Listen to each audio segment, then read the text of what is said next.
Hello friends, welcome to my YouTube channel and this video will focus on pathogenesis of cell injury.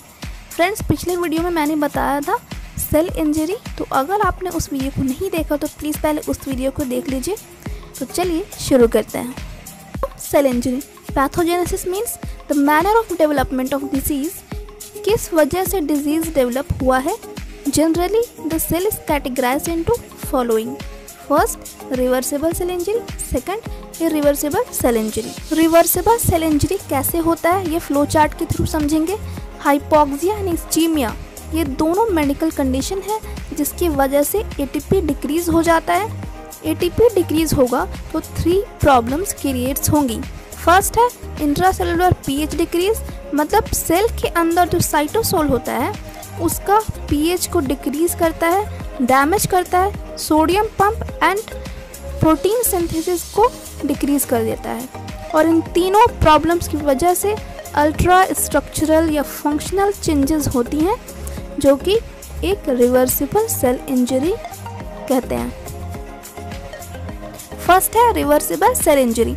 If the hypoxia and ischaemia is of short duration, the effect are reversible on rapid restoration of blood circulation. Example, coronary artery occlusion. मतलब hypoxia and ischaemia अगर थोड़े समय के लिए है, cell injury cause करता है, उसको ठीक कर सकते हैं by rapidly restoring the blood circulation. जैसे कि एग्जांपल में दिया है कोरोनरी आर्टरी ऑक्लूजन। इसमें जो हमारा कोरोनरी आर्टरी होता है वहाँ पे ब्लड नहीं पहुँच पाता है, या पहुँचता भी है तो बहुत कम अमाउंट में। ये प्रॉब्लम अगर थोड़े समय के लिए है तो ब्लड सर्कुलेशन को मेंटेन करेंगे तो ये प्रॉब्लम ठीक हो सकती है। और अगर हमारे ब्लड का सर्कुलेशन मेंटेन नहीं किया गया और हाइपोक्सिया एंड इस्चीमिया प्रेजेंट रहा तो उसके वजह से हार्ट अटैक हो सकता है। नेक्स्ट पॉइंट है the metabolism and ultra structure are reversed if the circulation is quickly restore. मतलब अल्ट्रा स्ट्रक्चर चेंज हुआ है या मेटाबॉलिज्म काम नहीं कर रहा है तो उस केस में भी अगर ब्लड सर्कुलेशन बढ़ा देते हैं तो ये दोनों प्रॉब्लम ठीक हो जाएगी। नेक्स्ट है the sequential changes in reversible cell injury are as follows: decreased in cellular ATP, reduced intracellular pH, damage to plasma membrane sodium pump, reduced protein synthesis, functional changes, ultra structural changes. A. Decreased in cellular ATP.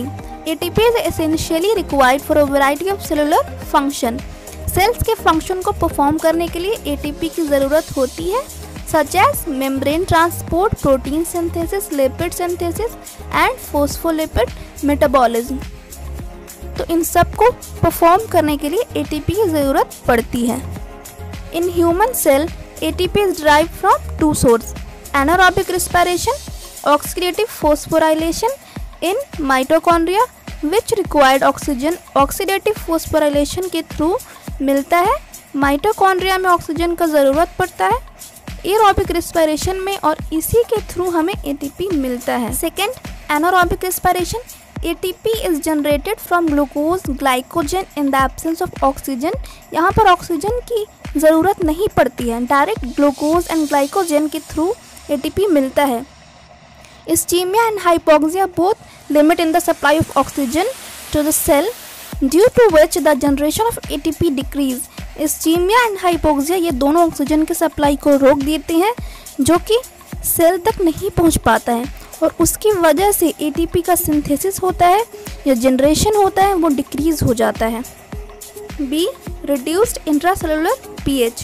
When the oxygen is not supplied to the cell in proper amount, then the aerobic respiration by mitochondria fails, switch to anaerobic glycolytic pathway in order to generate ATP. जब oxygen की supply हमारे cell तक नहीं हो पाती है या हमारे सेल प्रॉपर ऑक्सीजन सप्लाई को नहीं रिसीव कर पाता है तो वो एरोबिक रेस्पिरेशन को छोड़कर एनारोबिक रेस्पिरेशन के पास चला जाता है ATP को गेन करने के लिए या जनरेट करने के लिए। This result in rapid depletion of the glycogen that causes accumulation of lactic acid that involves in lowering the intracellular pH. और जब एक बार वो एनारोबिक रेस्पिरेशन के पास जाता है ATP जनरेट करने के लिए तो वो ग्लाइकोजन को खाता है। जैसे ही पहले बताया था, ग्लाइकोजन एंड ग्लूकोज के थ्रू एटीपी जनरेट करते हैं और उसमें ऑक्सीजन की ज़रूरत नहीं पड़ती है। रैपिड डिप्लीशन ऑफ ग्लाइकोजन मतलब एनारोबिक रेस्पिरेशन में ग्लाइकोजन का ब्रेकडाउन होता है, उसकी वजह से लैक्टिक एसिड का प्रोडक्शन होता है जो कि सेल के अंदर ही जमा होने लगता है, क्योंकि लैक्टिक एसिड क्या करता है, पीएच को डिक्रीज करता है और ये सब कुछ सेल के अंदर हो रहा है, इसलिए इसे इंट्रासेलुलर पीएच कहते हैं। Plasma membrane Na+ pump first point है, as soon as the amount of ATP decreases in the cell the activity of ATPase increases, मतलब जैसे ही एटीपी सेल के अंदर घट जाती है वैसे ही एटीपीज जो होता है वो अपना काम बहुत तेज़ी से करने लगता है, उसके काम बढ़ जाता है। These ATPs interfere with membrane regulated process, मतलब regulated process means sodium potassium pump. ये क्या करता है, सोडियम को अंदर लेता है और पोटेशियम को बाहर भेजता है, और जब पोटेशियम को अंदर लेता है तब सोडियम को बाहर भेजता है। तो ATPs से होता क्या है, next point, this result in intracellular accumulation of sodium and diffusion of potassium out of the cell, मतलब इसकी वजह से सोडियम हमारे सेल के अंदर एक्युमुलेट जमा होने लगता है और जितना पोटेशियम हमारे सेल के अंदर होता है उसको वो बाहर भेज देता है। The accumulation of sodium in the cell causes increase in the level of intracellular water in order to maintain isoosmotic condition, means जब एक बार सोडियम जमा होने लगता है सेल के अंदर, उसकी वजह से क्या होता है, सेल में वाटर इंक्रीज हो जाता है। इस वजह से होता है ताकि आइसोऑस्मोटिक कंडीशन डेवलप कराया जा सके सेल के बाहर और अंदर। आइसोऑस्मोटिक कंडीशन होता क्या है, a condition in which the total number of solutes permeable and impermeable in a solution is the same और equal to the total solutes in other solution, मतलब अगर 4 लोग बाहर हैं और तो 4 लोग अंदर रहें तो बैलेंस मेंटेन किया गया, उसको कहा गया है आइसोऑस्मोटिक कंडीशन। मतलब एक बैलेंस को मेंटेन करने के लिए इंट्रासेलुलर वाटर भी इंक्रीज करने लगता है। D, reduced protein synthesis, as a result of hypoxia the ribosome are detached from granular endoplasmic reticulum.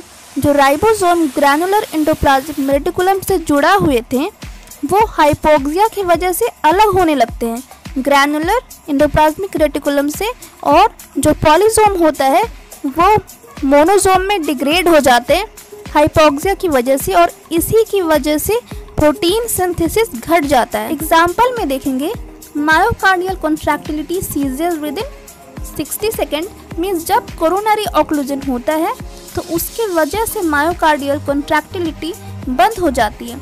अगर वो 60 सेकेंड या 1 मिनट के लिए बंद हुई है तो उसे हम तुरंत ठीक कर सकते हैं, कैसे, ब्लड का सर्कुलेशन बढ़ाकर। फंक्शनल चेंज में फर्स्ट पॉइंट है, रिवर्सिबल सेल इंजरी में results in functional disturbance. Reversible cell injury की वजह से फंक्शनल डिस्टर्बेंस होता है।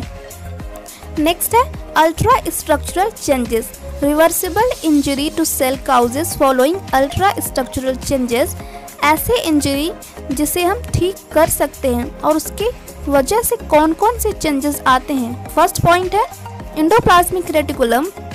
एंडोप्लाज्मिक रेटिकुलम में स्वेलिंग हो जाता है और रफ एंडोप्लाज्मिक रेटिकुलम के सरफेस से पॉलीराइबोसोम जुड़े होते हैं। जब हमें रिवर्सिबल सेल इंजरी होती है तो ये पॉलीराइबोसोम जो होते हैं रफ एंडोप्लाज्मिक रेटिकुलम के सरफेस को छोड़कर चले जाते हैं। सेकेंड है mitochondria, swelling take place, mitochondria में स्वेलिंग होना स्टार्ट हो जाता है। थर्ड है plasma membrane, loss of microvilli and focal projection of cytoplasm blebs, अगर माइक्रोविलाई डिक्रीज होगा और साइटोप्लाज्म का फोकल प्रोजेक्शन होता है उस पे ब्लेब्स मीन्स छाले हो जाते हैं। फोर्थ है nucleolus, there is segregation of granular and fibrillar thread like fibres component of nucleolus and reduction in the synthesis of RNA। RNA का सिंथेसिस डिक्रीज हो जाता है और जो कंपोनेंट्स होते हैं न्यूक्लियोलस के ग्रैन्युलर और फिब्रिलर ये सेग्रीगेट मीन्स अलग हो जाते हैं। आई होप फ्रेंड्स आपको ये वीडियो अच्छा लगा हो। नेक्स्ट वीडियो में हम देखेंगे irreversible cell injury. Bell notification को ज़रूर ऑन कर लीजिएगा ताकि मेरे नेक्स्ट वीडियो की नोटिफिकेशन आप तक पहुंच सके। फिर मिलते हैं नेक्स्ट वीडियो में।